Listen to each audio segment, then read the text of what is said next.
Powered by Riverside.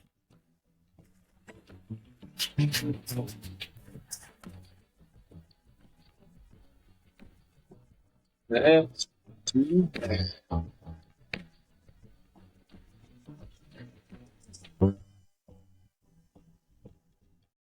What's going on, everybody? This is Wally and you're listening or watching the That's Too Bad podcast. And today I'm talking PGA Championship, second major of the year. Let's go. It's Wednesday evening. Tomorrow morning, we're teeing off. And this is just a great time for golf. Valhalla, Louisville, Kentucky, Jack Nicklaus course. 1983 is when Jack designed it. And this course is designed for long hitters. If you've been listening to the coverage all week, if you've been listening to different podcasts, different analysts, I'm sure the consensus has been you need to hit it long and you need to really hit it kind of straight to contend to win a PGA Championship Sunday at Valhalla. A little bit though about Valhalla in the past. This is going to be the fourth time that it's held the PGA Championship. 1996, Mark Brooks, 2000, Tiger Woods, and 2014, Rory McIlroy is the last time that the Valhalla has hosted the PGA Championship. And we're going to circle back to what happened in 2014 and how Rory ended up, being victorious eventually on 18. Because if people don't remember, it was kind of a controversial 17-18 with the weather and what Rory wanted to do. But Valhalla is also hosted back in 2008 the Ryder Cup. Now, if you got Peacock, you might have watched the documentary of when Paul Azinger puts together his winning team, recapture the Ryder Cup back, first time in quite some time. And he did it a little, I guess some people will say a little unconventional. Why? Tiger Woods in 08 wins the U.S. on a broken leg, has surgeries, doing probably physical therapy and rehab and recovering. One of the best golfers in the history of the game and at that time in the world, and Azinger can't pick it for the Ryder Cup. And this was a time when the U.S. really needed a win. I mean, Europe was dominating during the Ryder Cup those last few times going into Valhalla in 08. And what stands out about that Ryder Cup team at Valhalla is, I mean, the course back then was still playing long. Now in 2024, so this year, they've added about 150, 160 some odd yards to the course, or I should say throughout the course, not all in one hole, obviously. The course, I think, I looked it up on the card, is playing around 7,600 yards. They're going to play the full 76? No. But in years past, I think in 2014, they just played under 72. And I think I looked it up in 2000, it was just around 71. So they're playing long regardless. And in 08, it was probably playing similar for the Ryder Cup. And Azinger's team had an very good squad, interesting squad. And I think if you look back at who were the professional golfers in 08, some of these guys probably would be on your Ryder Cup team if you're making the decision, and some you probably didn't even know were playing golf or might be past their prime. What sticks out in 08 is 6 rookies from aging from 23 to 41. As we all know on the That's Too Bad podcast here, we're big Anthony Kim fans, and he was the young one holding down the fort at 23 years old. Now, this was, again, at the time, if you listened to a couple podcasts ago, Anthony Kim was lights out back in 08 going into really like that stretch of 07 through 2010. And he dominated and really was the driving force for that Ryder Cup team for Team USA, beating Sergio Garcia on the last day. Didn't even realize it, didn't know. He started walking to NXT officials, and everybody had to tell him that the match was over. He had already won. Again, watch the documentary. It's a good watch. Watching Team USA really come back finally and claiming the victory. But what stands out too is about the team is, okay, like I said, Valhalla's, you need the length, and you really kind of need to be kind of, it's like target golf. You gotta keep it in the fairway. If you're going to end up in the rough, which it won't be U.S. Open rough, it won't be that thick, but Ryder Cups, majors, PGA Championships, you know it's probably thick enough. And you gotta, if you keep it in the fairway and you have a good 4, 5, 6 iron in to the green, especially on those long par fours, you're setting yourself up for success. And, I think that's what Azinger kind of did back in '08. And just going through here real quickly, the roster that he had. I mean, Anthony Kim, rookie 23. Ben Curtis was 31 back then. That was his first Ryder Cup. Boo Weekly, 35. If you follow him on Instagram or anything, he's kind of a character. Or listen to some of his interviews back then or even now. He was also first time. This one really surprised me. I didn't know this until I watched the documentary. Steve Stricker, 41. That was his first Ryder Cup. It kind of just blows your mind that a guy with his pedigree, his resume, and his first Ryder Cup was '08. No, a name that you may or may not recognize. I do. Hunter Mayhem, another great young talent with Anthony Kim back then, could bomb the ball, and then J.B. Holmes, 26 back then. J.B. Holmes was probably the big hitter back in '08 out of everybody. He's probably the Bryson DeChambeau of 2008, 2009, and so forth back then. That was his first Ryder Cup, and I remember in the documentary, this guy was just one of those guys that was built for the Ryder Cup, at least in 2008. Did not shy away. I mean, he just threw darts after he hit bombs. And then you had your typical. I mean, Phil was on the team, Stuart Sink, Kenny Perry, who I think people might have thought maybe was past his prime, Jim Furyk, Justin Leonard, and Chad Campbell. And again, 2008, USA regains the victory at Valhalla. So the Valhalla's has had a lot of major tournaments, 3 being majors, 1 being a Ryder Cup. I was just listening to another podcast where they have hosted where Akshay Bhatia, I believe, won a junior tournament out there. So a guy that at a young age has already got enough, or, has seen the course up front, has played it, and he's won there. I'm sure it wasn't PGA yardage and standards, but again, still a tough course. And Akshay can hit the ball far now, even at his 110 soaking wet slim figure. And he's, over the last couple of years has been developed as a good putter. And so it's going to really come down, I think, for him in the mid-iron game. Like I said, he can hit the ball very far. He's quite accurate, too, off the tee. He's been a very good putter so far on tour. It's just going to get on the fairway. That long iron end is going to be the difference maker for him. Like I said, Jack Nicklaus designed this course back in 1983. And what do we expect? Who do we think it favors? So I did a video of a course overview of what I thought or what the course looks like, yardages and stuff like that. And I kind of just put a little something together of what I think is who is going to favor. Like I said, this course on the card, 7,600 yards, added about 150, 160 going into this year.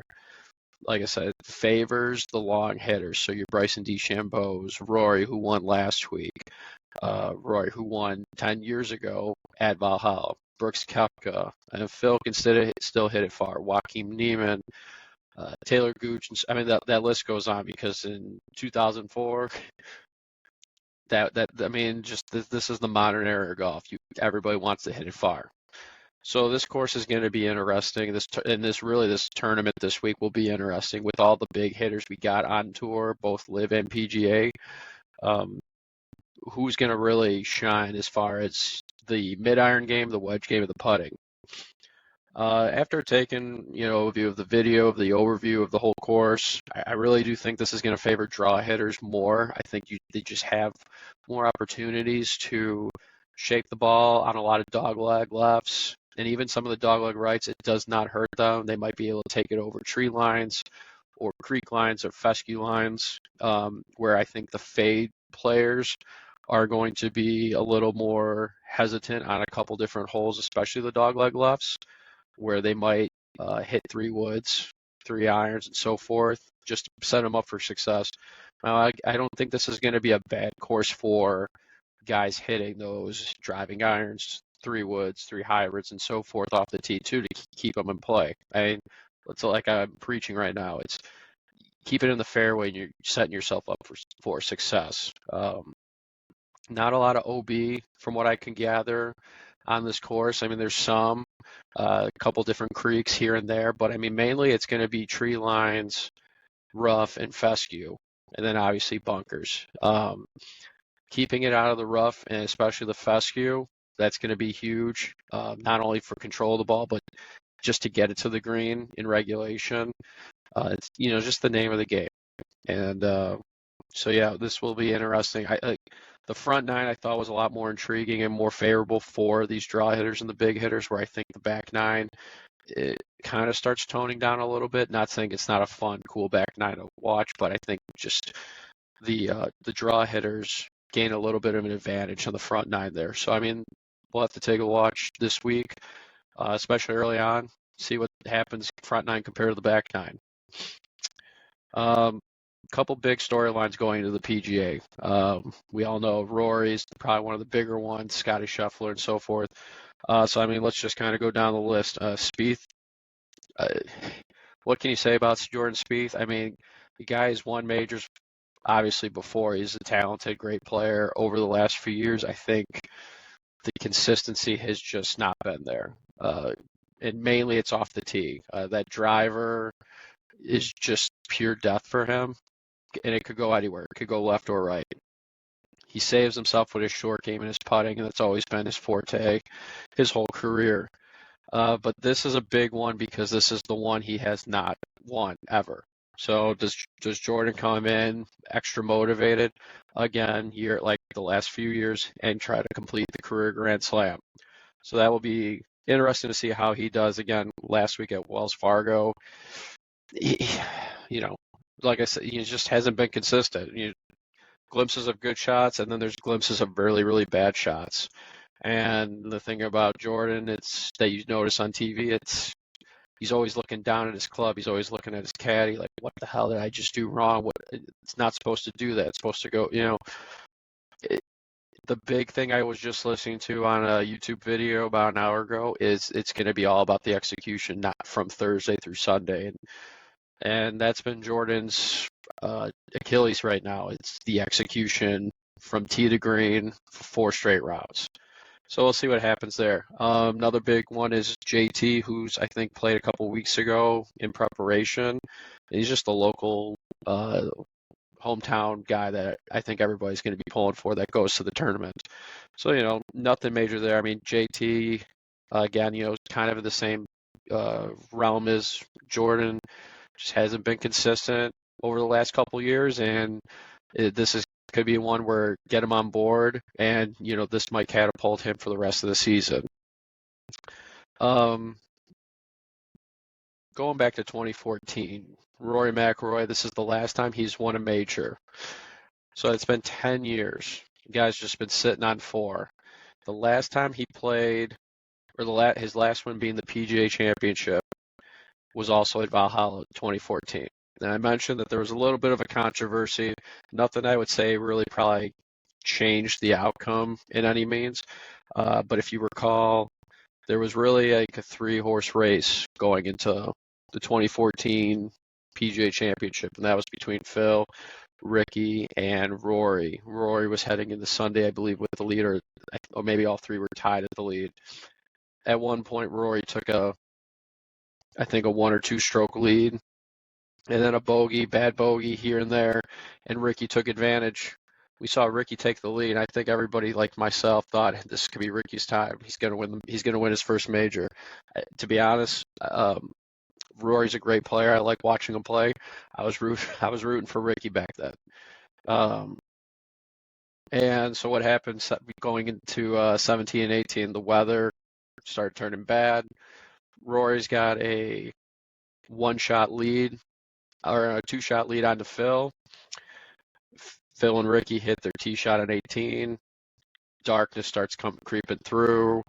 Rory does not want to play on Monday to finish his round to see if he wins or not.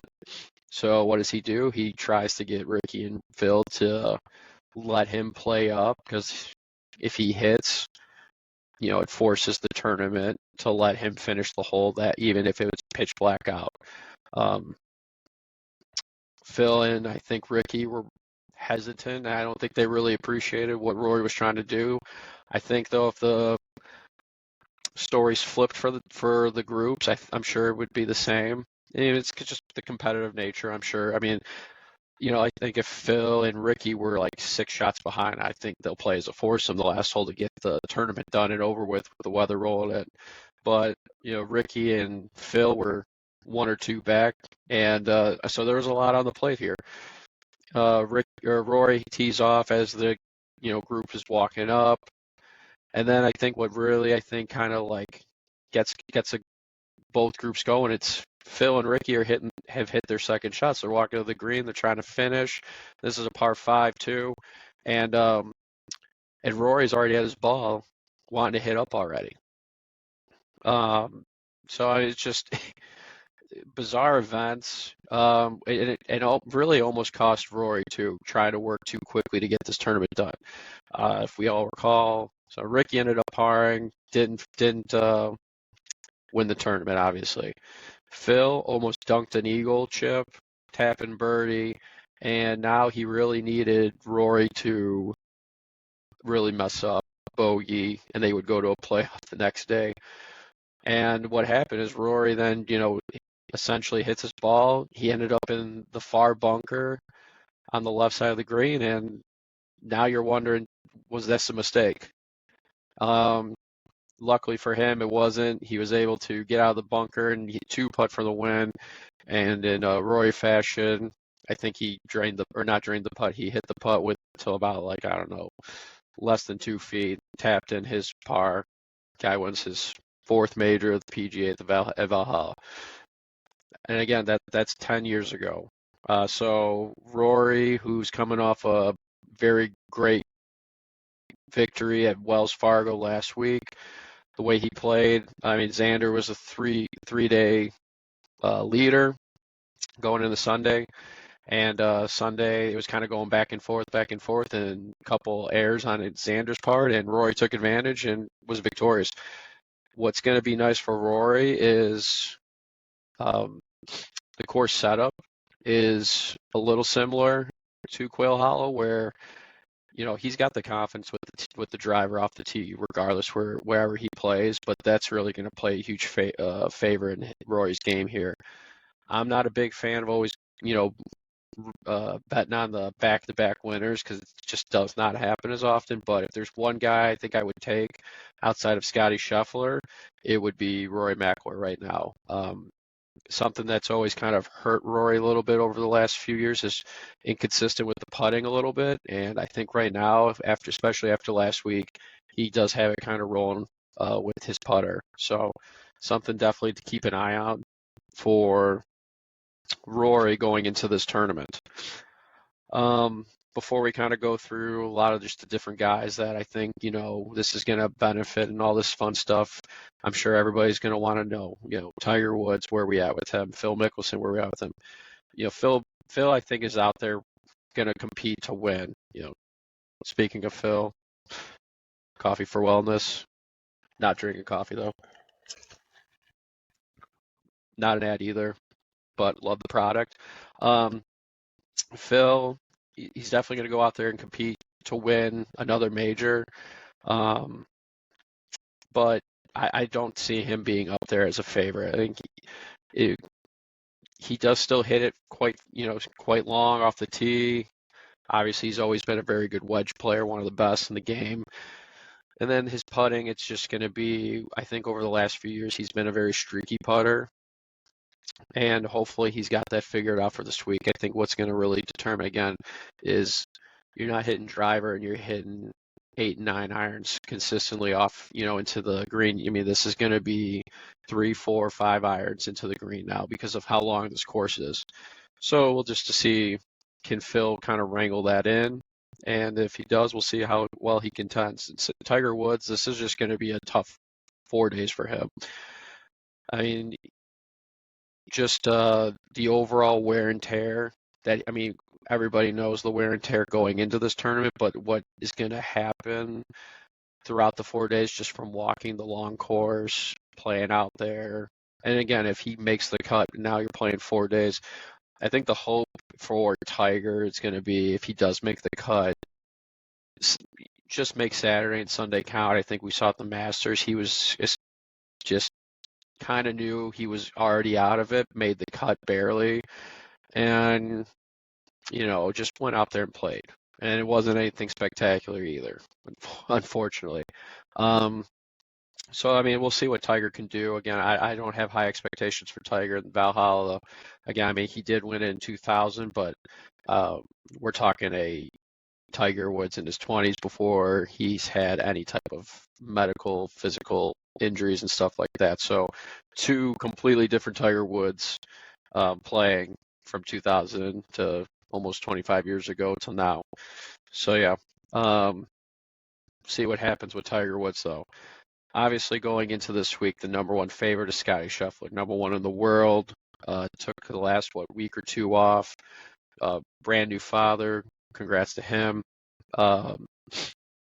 And I mean, it would be stupid not to bet on Scottie, right? The way this year's gone. I think we've talked about it on podcasts before. Ever since the switch to the mallet putter, the guy's just kind of been unstoppable. He's one of the best ball strikers, if not the best ball striker right now on both tours, PGA and Live.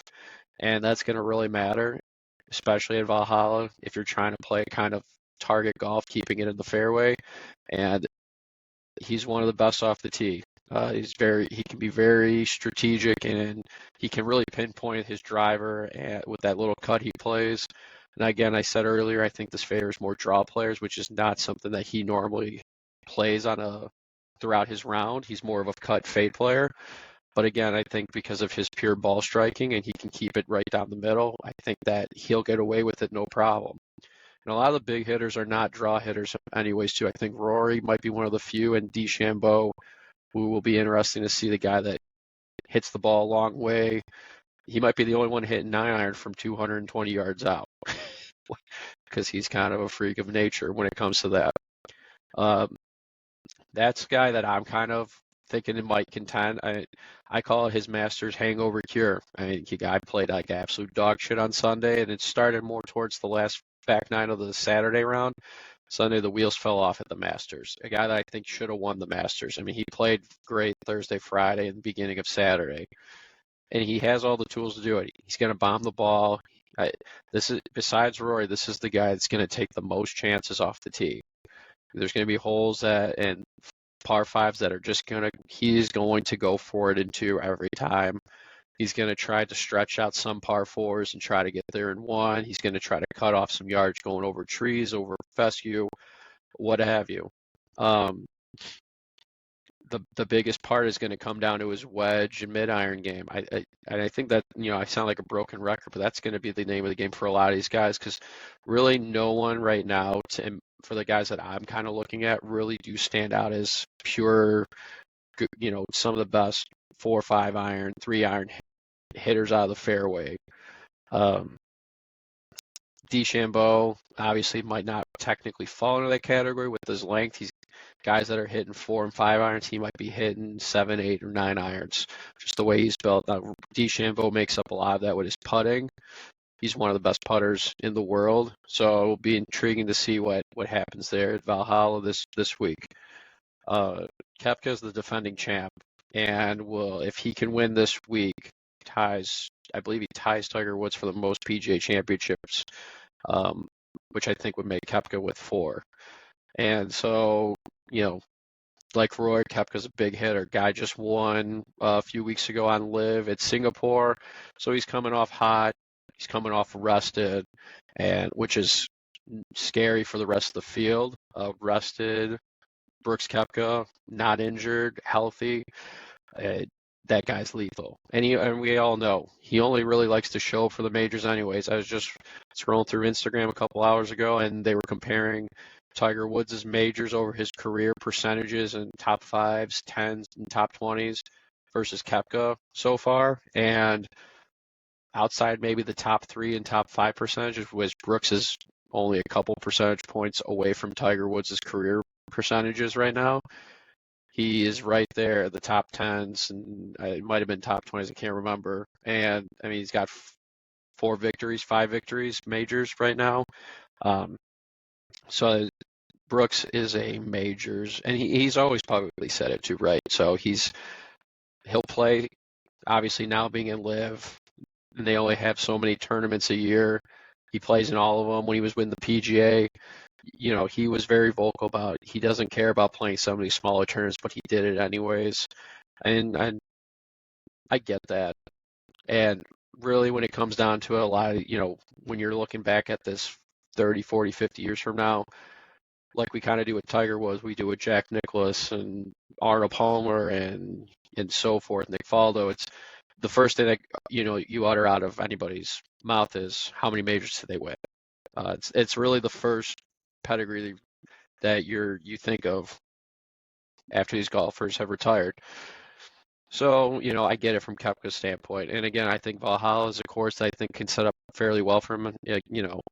Outside, he's a fade player mainly. And like I said earlier, I think this does favor the draws a little bit more.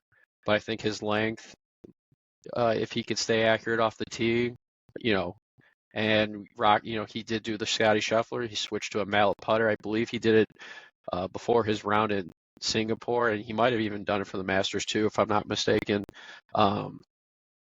The mallet putter, though, the change for some of these golfers, it's made huge dividends so far.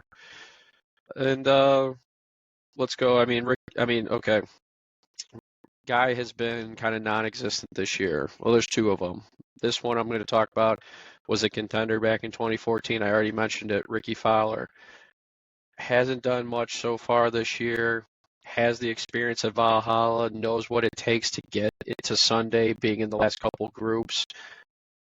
Yes, it was 10 years ago. Yes, he has struggled over the last 3, 4, 5 years, and outside of really last year where he kind of revamped his career a little bit. 2024 just hasn't been it yet.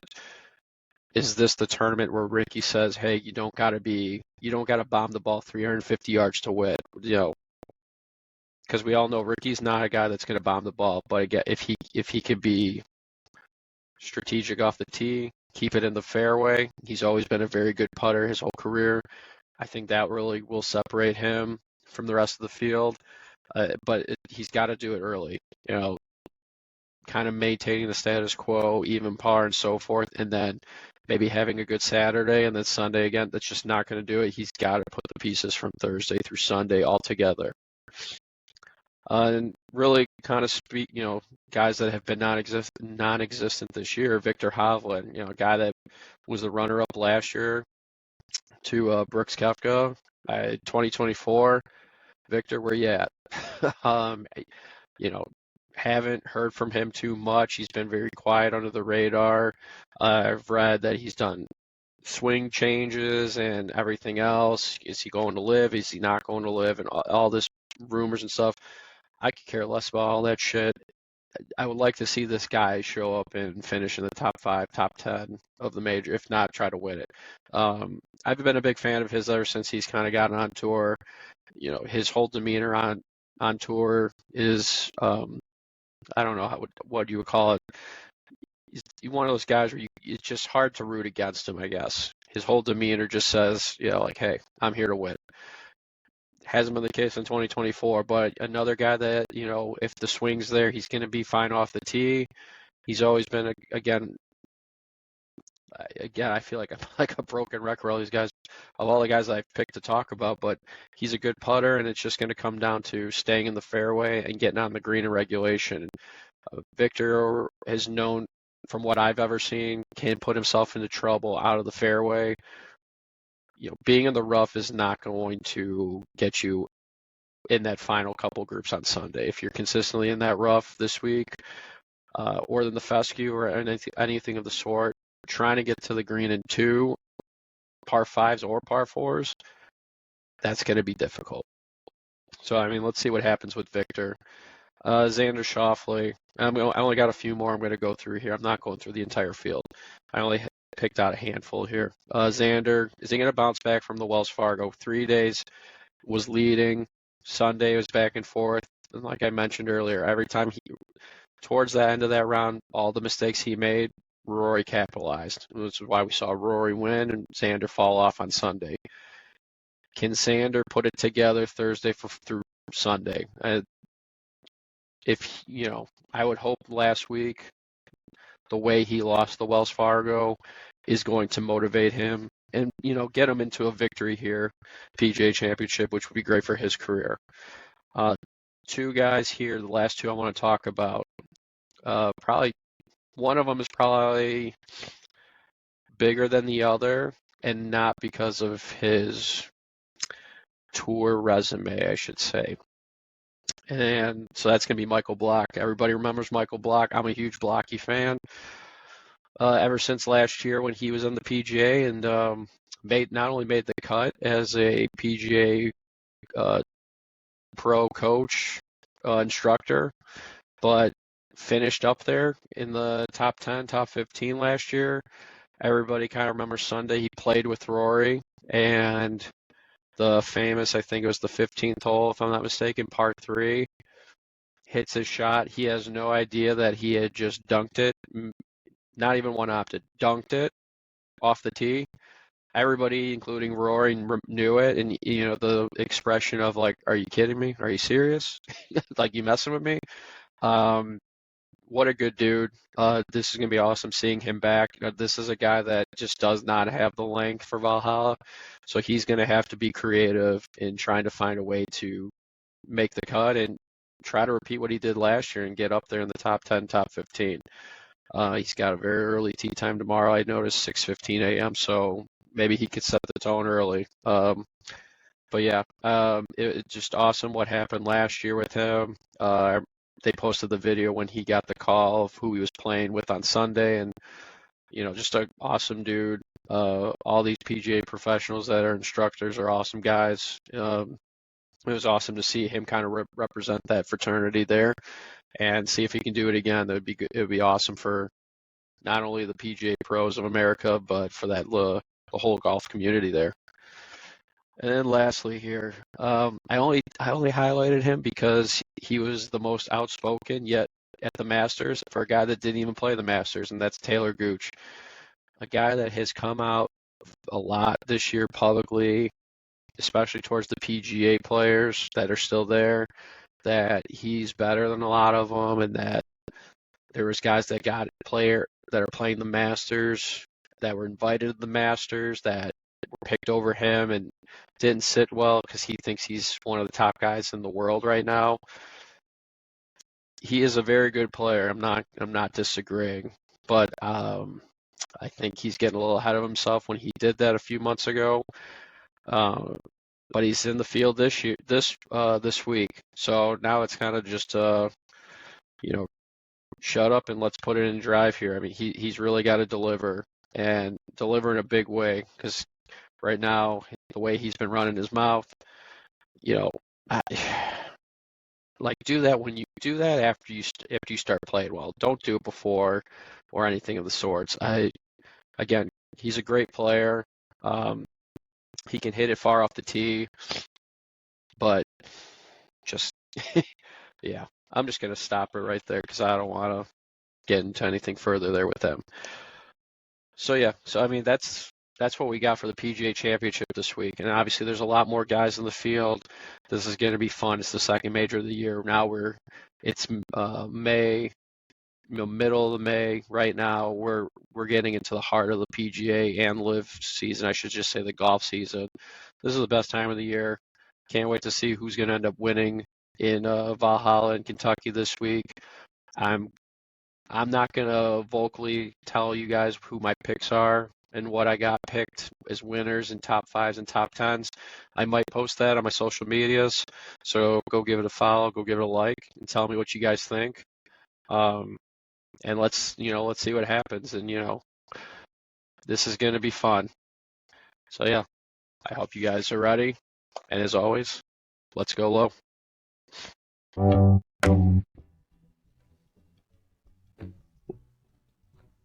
Powered by Riverside.